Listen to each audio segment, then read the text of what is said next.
네, 오늘 마스토론 홍익표 전 더불어민주당 원내대표, 김종혁 전 국민의힘 최고위원 두 분과 함께하겠습니다. 어서 오십시오. 안녕하세요. 반갑습니다. 네, 첫 번째 주제는 백다 앵커의 브리핑으로 먼저 보시겠습니다.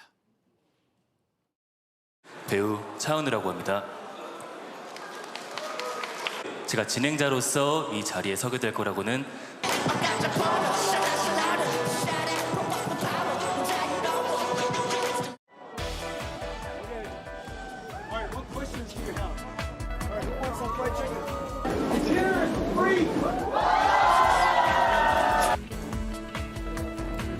더군다나 골든벨까지.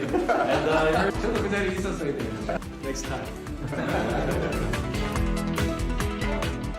배우 차은우, 가수 지디부터 우리 기업 총수들과 젠슨 황의 만남, 트럼프 미국 대통령의 금관과 시진핑 중국 국가주석의 황남빵까지 매 순간 전 세계의 눈길을 사로잡았던 2025 에이펙 정상회담이 끝났습니다. 이재명 대통령의 지지율은 3주 만에 오름세로 바뀌었는데요. 한미 관세 협상 타결 등 외교 성과가 반영된 결과입니다. 한미 관세 협상 비준 등 이제 공은 또다시 국회로 넘어간 상황. 이재명 대통령은 내일 국회 시정연설에 나섭니다. 네, 경주 에이펙 결산을 하기 전에 저희 방송 직전에 나온 윤석열 전 대통령 공판 관련 속보를 좀 두 분께도 여쭙고 시작을 하겠습니다. 곽종근 전 사령관이 윤 전 대통령이 작년 10월 1일 국군의 날이 행사가 끝나고 용산 대통령실 관저에서 이제 음주 파티가 좀 있었는데 그때 한동훈 전 대표를 내 앞에 잡아와라. 총으로라도 쏴서 죽이겠다 이렇게 말했다라고 증언을 했습니다. 이런 거 말 안 하려고 했는데 윤 전 대통령이 반박하는 걸 보고 말 안 하려고 했는데 오늘 나 한다 이런 식으로 어떻게 보면 작심 발언을 했거든요. 예. 이 발언 어떻게 보셨습니까? 그 윤 전 대통령이 그러니까 책임을 좀 인정하고 예. 내가 잘못했다든지 그렇게 하면 좋겠는데 자꾸 그날 자리에서 술이 취한 거 아니냐, 그날 뭐 술이 과했지 않느냐 이런 식의 하니까 아마 곽 전 사령관 입장에서는 이 얘기를 안 할 수 없었던 것 같아요. 본인이 취한 것도 아니고 실제로 저는 곽 전 사령관 말이 맞을 수밖에 없는 게 일반적으로 계급사회, 공직사회나 이런 그 상하관계가 분명한 관계에서는 하급자가 상급자보다 더 취하기는 어렵습니다. 일반적으로요. 특히나 상대가 곽 전 사령관 얘기처럼 상대가 대통령 아니겠습니까? 대통령 앞에서 군인, 그 하급자, 군인이 취해서 정신을 못 차린다? 제가 보기엔 윤 전 대통령이 기억을 못할 가능성은 있으면 있었지 곽 전 사령관이 그 당시를 기억 못할 가능성은 거의 없다고 봅니다. 이런 어떤 의미에서는 그 자기 밑에 있었던 장성과 한때는 내란을 같이 공모했던 사람과 대통령의 관계에 있던 사람들이 이런 사실관계에 빠진 것 자체가 어떻게 보면 굉장히 안타까울 정도로 윤 전 대통령이 본인의 책임 면하기, 어떤 그 내란 죄를 모면하기에 급급한 그런 모습을 좀 보이는데 저는 굉장히 안타깝고 이런 것 자체가 정말 그 대통령으로서의 마지막 자존심도 보이지 못했다 이렇게 보입니다. 예, 어떻게 보셨습니까? 곽종근 전 사령관이 의도적으로 무슨 대통령과 한동훈 대표까지 끄집어내서 이렇게 구체적으로 거짓말을 할 거라는 생각은 별로 들지는 않아요. 그러니까 아마 곽종근 사령관의 얘기가 진실에 좀 더 가까울 수 있고, 왜냐하면 그동안에 이제 윤석열 대통령이 체포조도 전혀 없었다라고 했지만 헌법재판소 통해서 다 그게 사실로 받아들여진 거 아닙니까? 근데 윤석열 대통령이 그렇다고 그래서 실제로 한동훈 대표를 불러오면 총으로 쏴 죽일 그 말은 안 되잖아요, 그게. 그러니까 그거는 그때 당시의 분위기에서 술 취한 사람은 아마 윤석열 대통령이 아니었을까라는 생각이 들어요. 술김에 본인이 술이 취하니까 감정이 격해져서 내가 가만두지 않겠다라는 것들을 그런 식으로 군인들 앞이니까 그날 또 보면 퍼레이드 한 날이잖아요. 예. 다 알다시피 그 선글라스 끼고 옆에서 어떻게 보면 이제 좀 속된 표현으로 폼을 잡으면서 이제 군인들 앞에서 그 퍼레이드를 하고 나서 사령관들 불러다가 술을 마시니까 감정이 좀 격해지고 그러니까 평소에 본인이 마음속에 두고 있었던 자기가 싫어하는 사람들, 뭐 이런 사람들, 뭐 한동훈 대표라든가 언론사라든가 이런 데를 언급한 게 아닌가 그런 싶은 생각이 들어요. 그러니까 윤 대통령의 그때 당시의 심리 상태나 성정 이런 것들을 보여주는 것이 아닐까라는 생각이 들어요. 네. 비상계엄 선포 두 달 전, 그러니까 12월 3일에서 두 달 전, 10월 1일 작년 76주년 국군의 날에 저녁에 이런 일이 있었다라는 것 때문에 많은 좀 충격적으로 이 소식을 받아들이는 국민들이 많은 것 같아요. 저는 이런 술자리 자체가 부적절하다고 생각합니다. 적절하죠. 왜냐하면 국군의 날 행사를 했던 날이고요. 예. 그리고 대통령이 군인들하고, 그러니까 이게 사실은 이 관저나 대통령 집무실이 국방부 쪽으로 이전하면서부터 이 문제가 사실은 이런 사단이 발생할 수 있는 원인 제공을 했다 이렇게 보입니다. 그러니까 사적으로 은밀하게 폭탄주를 주고받을 수 있는 자리를 만들어진다는 것 자체가 비상계엄 또는 이런 뭐 내란 그리고 누군가를 붙잡아오고 뭐 이런 식의 거침없는 발언들이 오고 갈 수 있는 자리가 가능했던 구조를 만들어 놓은 게 대한민국의 비극의 시작이었다고 생각합니다. 아, 예. 그날 대통령은 그 장군들을 불러다가 본인이 광내는 자리 아니잖아요. 그날 국군의 날이면 주인공이 군인들이세요. 그러면 이 사령관들이 자기 부하들과 만나서 그날 수고했다고 격려하고 그래야 되는데 그 사령관들을 불러다가 아니 대통령 앞에서 사령관들 만나면 뭐 쉽게 얘기하면 고양이 앞에 쥐처럼 행동했을 거 아닙니까? 그런 날이 아니었기 때문에 그렇게 가면 전혀 되지 않는 그런 날이었다라고 생각이 돼요, 저요. 예, 바로 지금 두 분이 언급한 그 국군의 행사가 저희가 이렇게 화면으로 보여드리고 있습니다. 빗속에서 작년 10월 1일 서울공항에서 치러졌던 국군의 날 행사입니다. 이 연단에는 한동훈 당시 국민의힘 대표도 앉아 있고 악수하는 장면도 조금 전에 나왔습니다. 그런데 그날 저녁에 곽 전 사령관 증언에 따르면 술자리에서 한동훈 내 앞으로 데리고 와라. 총 쏴서라 죽이겠다 이런 발언을 했다는 게 증언이 나왔습니다. 한 가지만 더 예. 하면 이상한 게 그때 저도 기억이 나는데 왜냐면 그날 방송에도 출연했던 것 같아요. 근데 뭐라고 그랬냐면 김민석 그 최고위원이 예. 그 10월 1일 날 그 군인들이 그때 이제 구테타 얘기를 하면서 탱크 몰고 들어와서 안 들어가려고 할 거다. 안 돌아갈 거다. 그래서 그날 이제 실제로 구테타가 이루어질 수도 있다. 이런 얘기까지 했었거든요. 아, 국군의 날 행사 마치고요. 네, 아, 그래서 예. 그때 우리가 패널들이 나와서 그 무슨 말 같지 않은 소리냐 뭐 이런 얘기들을 막 비판했던 그런 기억이 나요. 아. 근데 그날 그러니까 그 민주당에서 이거 구테타가 있을 것이다라는 얘기를 그 전부터 해왔던 날이란 말이에요. 그리고 그게 국군의 날이요 행사가 있었고, 근데 그날 또 그런 의혹을 받을 수도 있는데 장군들을 다 불러다가 저렇게 술을 먹였다라는 거는 좀 상식적으로 판단할 때 좀 너무 이상하다라는 느낌은 들어요. 예. 아마 재판부가 곽 전 사령관의 그 오늘 증언을 또 비교 교차를 해봐야 되지 않겠습니까? 다른 참석자들도 아마 불러서 이야기를 듣겠죠. 그러겠죠. 예. 그런 교차 크로스 체킹을 해서 예. 법원에서 이제 그 증언이 얼만큼 진실성 있고 신빙성인지를 확인할 것으로 보입니다. 예. 근데 다른 사람들은요, 그 왜 수인의 딜레마라는 게 있잖아요. 어떤 한 사람이 증언을 했는데 나머지 두세 사람이 더 있었을 텐데 당신 말이야 그러면 이거 만약에 사실은 또 다른 사람이 증언하는데 당신만 아니라고 그러면 당신이 거짓말한 거면 지금까지 진술에 대해서 전부 다 당신의 진술의 진정성이 무너진다 그러면 사실 다 얘기하게 되거든요. 아, 예. 상대방 얘기하기 전에 나도 얘기해야지. 둘 다 얘기하는 게 그래서 다 자백을 하게 돼요. 그래서 예. 아마 그날의 그 진실은 결국은 드러나지 않을까 이런 생각이 듭니다. 예. 오늘 곽 전 사령관의 증언에 대해서는 당분간 좀 파장이 이어질 것 같습니다. 지켜보겠습니다. 자, 그리고요. 오늘 또 저희가 에이펙 얘기 전에 여기 당사자가 나오셔서 관련된 이야기를 좀 해야 될 것 같습니다. 온라인이나 방송에서 당내 계파 갈등을 조장했다. 이런 이유로 국민의힘 윤리위에 회부됐던 분이 지금 제 왼쪽에 나와 계신데요. 김종혁 전 국민의힘 최고위원. 오늘 주의 처분이 나왔네요. 이거는 어떻게 받아들이십니까? 아까 주의 처분이라는 건 예. 징계가 아니고요. 그러니까 그 여상원 위원장, 윤리위원장이 한 얘기는 예. 그 민주정당에서 당내에서 그 건전한 비판은 용인이 돼야 된다. 예. 그러니까 이런 것을 가지고 제가 그러니까 당에서 당 지도부에 대해서 문제를 제기한 것들 이런 것들을 받아들이지 못하면 우린 자유민주주의 정당이 아니다. 뭐 그런 얘기를 했어요. 예. 그러면서 뭐 기자가 뭐 개파는 불용한다면서요라고 얘기했더니 아니 그 내부에서 그런 갈등이 없는 적이 한 번이라도 있었냐 이렇게 얘기해서 저는 뭐 그런 부분들에 대해서는 여상훈 위원장 말씀이 맞다고 생각을 하는데 문제는 지금 우리 당 지도부 중에 일부가 무슨 뭐 한동훈계는 뭐 다 쫓아내겠다 말살하겠다 이런 식의 발언들을 하고 계시잖아요. 예. 그런 발언은 여상원 위원장님의 말씀에 따르면 이건 당내 민주주의를 해치는 것이죠. 그리고 잘못된 것이죠. 그러니까 지금 현재 당 지도부가 그 이번 윤리 결정에 대해서 그걸 깊이 받아들이시길 바랍니다. 예. 어떻게 보셨습니까? 뭐 저는 이것 때문에 윤리가 소집된 것 자체가 하나의 그 저 코미디 같은 소재입니다. 정당도 그렇고 우리나라 헌법에 표현의 자유, 정치적 자유가 매우 중요하지 않습니까? 그런 표현의 자유를 국민의 표현의 자유를 지키는 정당이 당 내에서 그런 어떤 표현 관련돼서 불편하다고, 특히 당 지도부와 관련돼서 불편하다고 윤리를 소집하고 뭐 주의 조치를 뭐 그냥 끝낸 것은 그나마 다행인 것 같긴 하지만 어쨌든 이걸로 윤리위원회가 소집된 것 자체가 제 보기에는 썩 그 건강한 모습은 아니다 이렇게 보입니다. 예. 그리고요, 한동훈 전 국민의힘 대표가 오늘 곽종근 전 사령관의 증언과 관련해서 조금 전에 페이스북에 자신의 입장을 올렸습니다.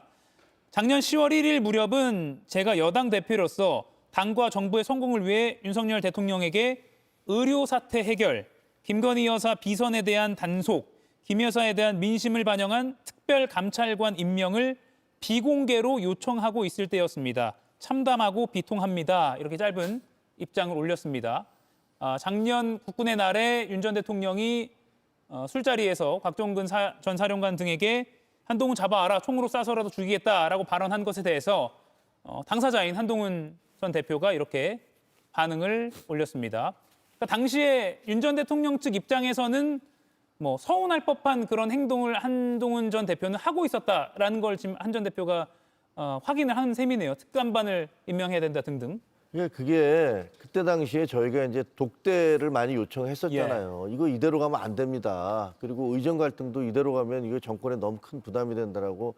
그러니까 어떻게든지 정리를 해야 된다. 우리가 총선 그것도 졌는데 예. 그러면서 계속 요구를 하고 있었는데 뭐 아시다시피 그 유명한 사진 있잖아요. 왜 그 정진석 비서실장과 2대1로 앉은 2대1로 앉혀놓고 팍 이러면서 이제 훈시하시디 하는 그 사진이 나왔을 그 무렵인 걸로 저는 기억을 해요. 예. 그리고 그때 뭐 당에서는 계속 이대로 가면 안 되니까 대통령이 뭐 좀 태도를 바꾸셔야 된다고 요구를 했는데 지금 돌이켜 보면 대통령은 이미 그때 예. 국회에 그 개원을 하는데 개원식에 참석을 안 한다고 9월이었죠. 예 그렇게 얘기를 했잖아요. 예. 그래서 사실 저도 그 비판을 했었거든요. 아니 대통령이 국회에 참석하는 게 무슨 야당 의원들 보러 가는 게 아니지 않느냐. 이거는 국민들을 상대로 가는 건데 안 가시면 어떡하냐. 아무리 저 대통령이 입법부에 대해서 그렇게 하면 안 된다라는 입장을 보였었는데 굉장히 대통령이 뭐 저 사진 지금 나오고 예. 있습니다만 저런 모습이라든가 혹은 뭐 그 국회 개원식에도 가지 않는다라든가 이런 것들을 보여주면 이미 대통령이 상당히 그때 당시에 마음 상태가 굉장히 그 본인이 궁지에 몰리고 예. 자기 주변 사람들이 자기를 공격한다라는 어떤 그런 피해 의식 같은 것들을 강력히 갖고 있었던 게 아닌가라는 예. 느낌이 들어요. 사실 당대 관계가 당대표와 대통령이기 때문에 1대1로 만나는 게 또 관례이긴 한데요. 방금 이 사진은 정진석 당시 대통령실 비서실장을 같이 앉힘으로써 마치 대통령의 밑사람처럼 배치시켰다라고 해서 언론에서도 많이 비판이 나왔던 그런 사진입니다. 저 무렵에 한동훈 대표가 김건희 씨에 대한 어떤 비리나 이런 것에 대한 단속을 해야 된다. 여론이 너무 안 좋다. 이런 말을 비공개로 대통령 측이 하고 있었다는 거예요. 예. 예. 예. 뭐 참 답답하고 한심한 일입니다. 뭐 예. 더 얘기하기도 참 그러네요. 예. 해외에 나가려고 그때 이제 하는데 여사가 해외에 나가시면 안 된다. 문제가 생긴다. 뭐 이런 얘기도 해서 굉장히 좀 불편했을 거예요. 예. 이 곽 전 사령관 증언에 대한 이야기는 여기까지만 하고요. 앞으로 내일도 아마 좀 다뤄야 될 것 같긴 합니다. 에이펙 결산을 좀 해보겠습니다. 대통령 지지율이 오늘 리얼미터에서 발표가 됐는데요. 3주 만에 반등한 결과가 나왔습니다. 대통령 국정수행평가 10월 다섯째 주 53%로 53.5% 10월 첫째 주에서 조금 하락하더니 3주 만에 반등을 했습니다. 코스피 4천 돌파가 주요했다. 그리고 에이펙 성과, 관세 협상 타결도 긍정적인 요소 중에 하나로 보고 있는데 이 대통령의 어떤 실용 외교에 대한 평가가 작용했다 이렇게 봐야겠죠? 그렇습니다. 뭐 통상적으로 그 대통령의 외교 활동 이후에 일반적으로 국정 지지율이 오르는데요. 특히 이번에는 에이펙이 국내에서 열렸고 또 한미 정상회담, 한중 정상회담, 또 그 특히 그 엔비디아 관련된 26만 개의 그 GPU 확보 등 예. 이런 것들이 그 패키지로 오면서 경제, 외교, 안보 문제까지 다 일정하게 국익과 그다음에 그 명분까지 다 획득한 그 외교 정상회담이 아니었느냐 이런 평가가 있었고요. 특히 예. 아까 말씀하신 것처럼 코스피가 끊임없이 오르면서 당초 예상보다 빠르게 4,100선까지 돌파하는 등 여러 가지 호재가 겹치면서 대통령 지지율이 반등한 것 같습니다. 예. 어떻게 보십니까? 에이펙 잘 치러졌다 이렇게 평가하십니까? 예, 뭐 대통령 운이 좋은 것 같아요. 예, 이재명 대통령으로서는 뭐 정치라는 게 그 운적인 요소도 작용을 하잖아요. 근데 그 시진핑이나 트럼프 대통령 두 사람들 모두가 여기서 파국을 보면 안 된다. 그러니까 나름대로는 어떻게 해서든지 해결책을 찾아야 된다는 어떤 절박감이 좀 있었던 것 같기도 하고요. 그다음에 뭐 이 대통령이나 그 주변에 있는 분들이 그 양쪽 대통령, 양국의 대통령들에게 최선을 다하는 모습을 보여줬잖아요. 그런 면에서 금관 예를 들면 훈장 수여한다든가 그게 사실 좀 낯간지러운 부분도 있긴 하지만 뭐 국익을 위해서 또 상대방의 뭐 비율을 맞춰서 우리에게 더 큰 도움이 된다면 뭔 못하겠습니까? 그런 부분도 괜찮았던 것 같고요. 그다음에 핵추진 잠수함과 관련해서 사실 민주당 입장에서 그런 얘기하기 쉽지 않았을 거라고 봐요. 그럼에도 불구하고 그걸 공개적으로 얘기를 했고, 그다음에 어떻게 보면 중국으로부터 많은 용인을 받아낸 유의한다라는 식으로 그런 얘기를 받아낸 것들 이런 것들은 잘했다고 보여집니다. 예. 근데 한 가지 보면 이게 요즘 정치는 정치인들만 하는 게 아니구나. 국제 정치라는 게 결국은 더 많은 관심을 끌었던 것은 젠슨 황과 그다음에 이재용, 정의선 이분들의 모임이었잖아요. 예. 치킨도 덩달아. 그리고 거기서 또 큰 결정도 내려졌고 이런 경제인들이 모여서 내린 결정들. 그다음에 아까 우리 화면에서도 봤습니다만 지드래곤이라든가 차은우라든가 이런 연예인들을 통해서 그 분위기가 만들어지는 것들. 그런 거 보면 이제 이 국제 관계라는 것들은 더 이상 정치인들만 모여서 떠들고 이런 게 아니라 이런 어떻게 보면 경제인, 문화인 이런 분들까지 전부 다 총동원돼서 통체적인 국익으로 밀고 나가야겠구나 이런 생각을 하게 됐어요. 예. 어느 부분을 이번 에이펙에서 가장 기억에 남는 부분이라고 보시겠습니까? 저는 세 가지인데요. 첫 번째는 역시 한미 정상회담이었고요. 두 번째는 미중 정상회담. 그리고 세 번째는 젠슨 황의 행보였다고 생각을 합니다. 왜냐하면 한미 정상회담은 정말 극적으로 관세 협상이 타결됐어요. 관세 협상이 타결될 거라고는 사실은 당일 저녁까지 아무도 예측을 못했습니다. 예. 전격적으로 발표가 됐고 물론 아직 야당이 지적하거나 일부 언론에서 얘기한 것처럼 합의문이 안 나왔기 때문에 공식적으로 평가하기 어렵지만 현재까지 구두로만 발표된 양국 정상이 발표한 내용만 보면 상당히 진전된 지난 8월의 협상보다는 진전됐다 이렇게 보이고요. 예. 그다음에 두 번째 미중 정상회담을 통해서 어쨌든 미국과 중국이 큰 틀에서 봉합을 한 것 같습니다. 양국 관계를. 그것이 한국 외교에도 약간의 외교적 공간을 좀 넓히는 계기가 됐다 이렇게 보고요. 예. 그다음에 아까 말씀드렸던 젠슨 황의 행보는 한국에 매우 인연이 높더라고요. 젠슨 황이 성공하는 과정에서 한국의 게임 산업이 젠슨 황 사업을 발전시키는데 큰 모멘텀이 됐었고 그런 측면에서 이번에 한국이 소위 소버린 AI에 굉장히 큰 의미 있는 진전을 했고 그 과정에서 엔비디아하고 한국 기업들 그다음에 한국 정부하고 협력 관계가 돈독해진 것은 큰 수확이라고 생각합니다. 예. 두 분 다 젠슨 황에 관련한 그 행보도 정말 큰 이슈라고 다뤄주셨는데 한미 관세 협상 얘기가 이제 앞서 말씀하신 대로 야당에선 이거 명문화된 게 없기 때문에 지난 7월 때처럼 또 뭔가 다른 얘기 나오는 거 아니야?라는 우려가 나오고 있지만 강훈식 대통령실 비서실장이 오늘 오후에 브리핑한 바에 따르면 한미 팩트시트가 이번 주 내에 발표될 걸로 전망한다. 그리고 두 나라가 이견이 크게 없다라고 일단은 공개적으로 발언을 했습니다. 나와봐야 알겠지만 그대로 될 것인가 아니면 또 미국 측에서 뭔가 또 딴지를 걸 것인가 어떻게 보세요? 글쎄요.